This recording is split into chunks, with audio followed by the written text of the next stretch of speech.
412 acres, one historic mansion with endless views of Vermont's Battenkill Valley.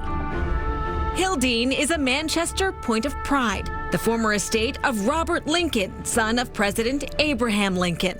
They used this primarily as a summer home until Robert's passing in 1926.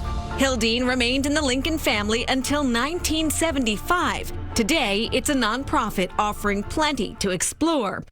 On the property is Sunbeam, a restored 1903 Pullman rail car. Hildene's exhibits and collections manager Gary Parzik gives us a tour. This table during the day pulls out into this space and unfolds into a seating arrangement for 8 people.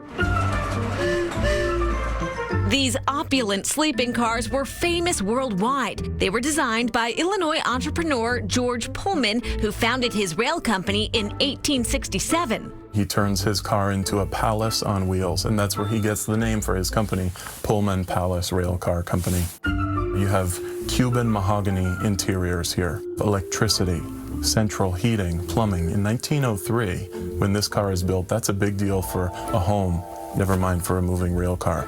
Pullman hired Robert Lincoln as his company's chief attorney.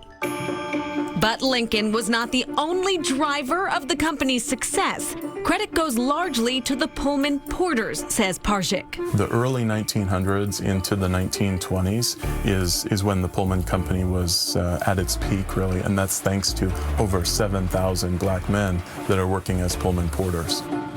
Their story is told in Hildene's exhibit, Many Voices. Pullman's early porters were formerly enslaved men who attended to the 1% aboard these luxury trains. Shining shoes, folding clothes, making beds, taking care of children. They're working over 400 hours a month, and the pay is fairly low. They're really reliant on tips from the passengers, and although the porters realize that this is the worst job in the Pullman Company, many of them do see it as an opportunity and a ticket out of poverty. And so there's a complex history there about struggle and oppression, but it's also a story of resilience.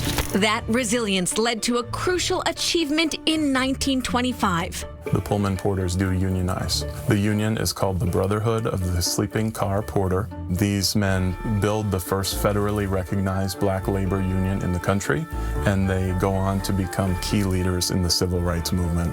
Their legacy has endured far beyond the Pullman Palace Car Company, which closed in 1969. A lot of the things that they were fighting for are still received and enjoyed by working Americans to this day.